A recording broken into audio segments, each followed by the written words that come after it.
जय हिंद फ्रेंड्स, आप सभी का स्वागत है पब्लिक मेट्रो पे। आज हम यहाँ जिस चीज पर चर्चा करने बैठे वो है महिला आरक्षण, जिस पर आज हम महिला आरक्षण। जय हिंद फ्रेंड्स, आप सभी का स्वागत है पब्लिक मेट्रो पे। आज हम यहाँ जिस चीज पर चर्चा करने बैठे वो है महिला आरक्षण, जिस पर आज हम महिला आरक्षण पर बहस करेंगे और जानेंगे कि आखिर महिला आरक्षण है क्या और 2023 में महिला आरक्षण कितना प्रतिशत सरकार ने उन्हें बढ़ाया है। चलिए आइए जानते हैं महिला आरक्षण क्यों आवश्यक है। रोशन झा जी, आप बताइए जनता को। महिला आरक्षण इसलिए जरूरी है कि आजादी के 70 साल 75 साल बाद भी अगर संसद में 545 में से सिर्फ 181 मेंबर है ना। शायद 181 ही नहीं है, 81 ही है ना। कंफर्म हूँ मैं, 81 मेंबर ही है। मतलब 100% भी नहीं पहुंचा है महिलाओं की सदस्यता वहां पे।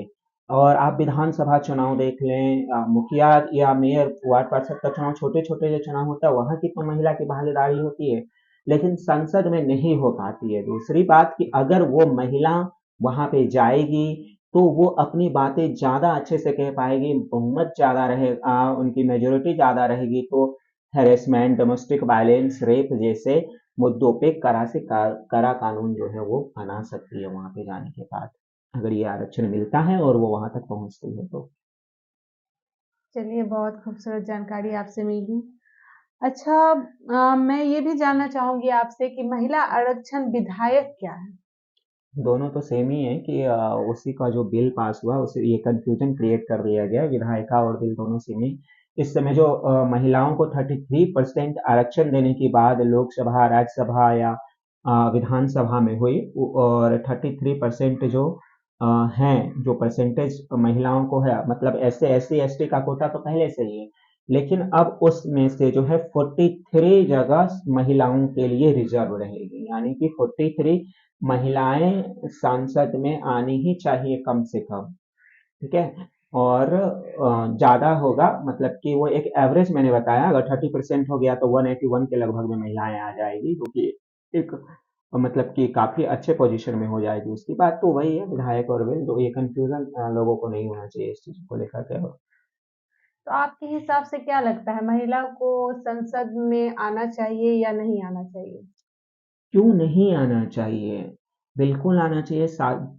शासन करने की क्योंकि सरकार कह रहे हैं कि लिपस्टिक पाउडर वाली महिलाएं संसद में क्या करेगी। सरकार नहीं कह रही है ये। विपक्ष के नेता तब कोई, जब मनमोहन सिंह के टाइम में आया था यूपीए 2 में, तब बोला था, और इस समय में भी विपक्ष के ही नेता ने, नाम नहीं लेंगे हम उनका, उन्होंने ही कहा है। लेकिन अगर लिपस्टिक पाउडर वाली संसद में है तो फिर आप जो एक मैम है हेमा मालिनी जी, हटा दीजिए उनको, है ना। जया प्रदा जी हैं, हटा दीजिए उनको। जया बहादुरी जी हैं, हटा दीजिए उनको। वो लोग भी तो वही है ना।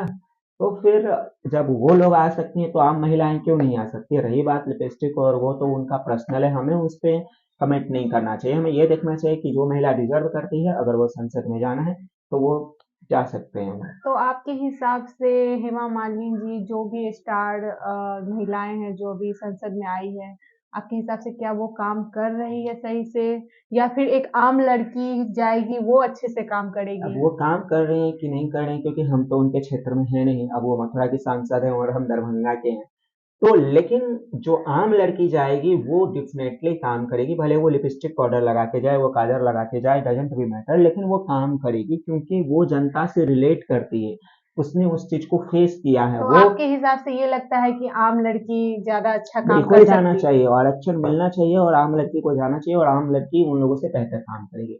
मुझे नहीं पता है हेमा मालिनी, जया बहादुरी या जया प्रदा जैसे लोगों ने कैसे काम किया, लेकिन ये गारंटी है कि उन लोगों से बेहतर काम करेगी। चलिए, वैसे तो सरकार ये भी नारा लगाते हैं बेटी बचाओ बेटी पढ़ाओ, पुरुषों के समान महिलाओं को भी अधिकार मिल चुका है। फिर संसद में क्यों नहीं बराबर का अधिकार दिया जा रहा है? क्या ये पुरुषों की मिली भगत है, महिलाओं को नहीं आगे तक ना बढ़ने दिया जाए, या फिर उन्हें ये लगता है कि महिलाएं देश नहीं चला सकती है, नहीं पीएम नहीं बन सकती है। और पीएम नहीं बन सकती तो फिर इंदिरा गांधी इतना दिन क्यों राज की? और सबसे स्ट्रॉन्गेस्ट कैंडिडेट थी, उनका नाम सुनहरे अक्षरों में लिया जाता है, आयरन लेडी कहा जाता है उनको। और इंदिरा गांधी, उन्होंने तो फिर भी डेमोक्रेटिक सिस्टम में शासन किया। हमारे यहाँ तो नूरजहां ने तब शासन किया था जब मतलब राजाशाही शासन था, है ना। बेगम हजरत महल ने किया, बेकामा जी ने किया, झांसी की रानी ने की। तो इन सब लोगों ने जो है, महिलाओं ने शासन किया, और वो भी तब जब सिर्फ राजाओं का वर्चस्व होता था।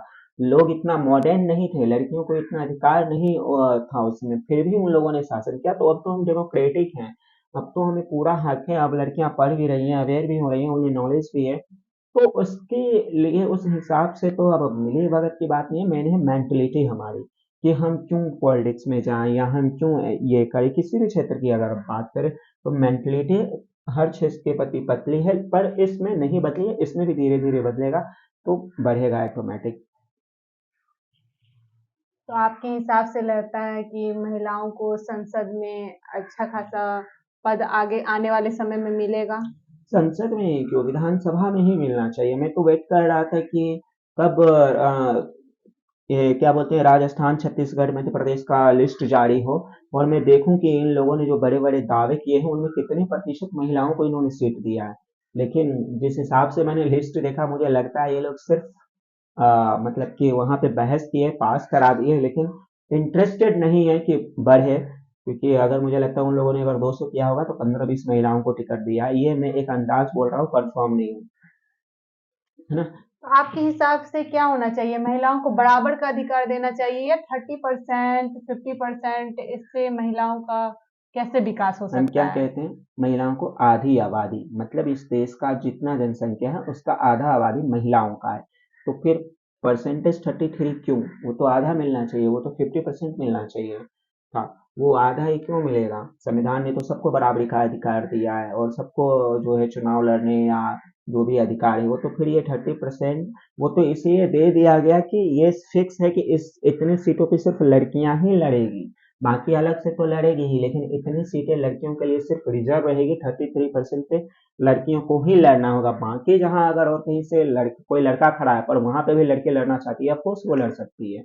तो सिचुएशन को इस तरीके से, अभी क्या होता है ना कि लड़का ही तो लड़का ये लड़ एक रहा है। तरह से हो गया कि महिलाओं पे दया करके, हाँ लो बस ले लो, इतना हो गया तुम्हारा। ये इससे तो हमें बराबर अधिकार नहीं मिला। नहीं तो बराबर मिला ना, हम तो वही तो बोल रहे हैं ना कि 33% तो वो है कि जो रिजर्व किया गया कि वहां सिर्फ लड़कियां ही लड़ेगी। बाकी अगर कहीं ऐसा जगह है जो अनरिजर्वेशन है, और वहां पे अगर कोई लड़की है पर उसका अपोजिट कैंडिडेट कोई लड़का है, तो वो भी खड़ा हो सकता है, वो भी लड़ सकती है, वो वहां से भी खड़ा हो सकती है जहां वो अनरिजर्व है। ठीक है। पर जहाँ रिजर्व है वहां महिलाओं को ही, 2 महिलाएं ही खड़ी हो सकती है, या 3 महिलाएं ही खड़ी हो सकती है जहां, लेकिन जो अनरिजर्व है वहां जो है वो पुरुष खड़ा है तो भी महिलाएं खड़ी हो सकती है। जब महिलाओं को देने के लिए सरकार को इतना सोचना पड़ रहा है, तो किन्नर को देने के लिए अधिकार तुम्हें सरकार को कितना सोचना पड़ेगा? तो उसकी भी बात हुई है अभी, और शायद हम लोग भी कल डिस्कस कर रहे थे कि इस पे टॉपिक बनाएंगे, वीडियो बनाएंगे। लेकिन फिलहाल जो आप सोचे ना, जो अस्तित्व में है दो जेंडर, नारी और पुरुष, उसमें से ही एक जो नारी है जो अस्तित्व में है, लोग मानते हैं उसको कि हाँ नारी शब्द है, नारी शक्ति है। उसी को जब संघर्ष करना पड़ रहा है, तो जो थर्ड जेंडर है, जो समाज में अस्तित्व में ही नहीं है, जिसको समाज कुछ मानता ही नहीं है, तो उसकी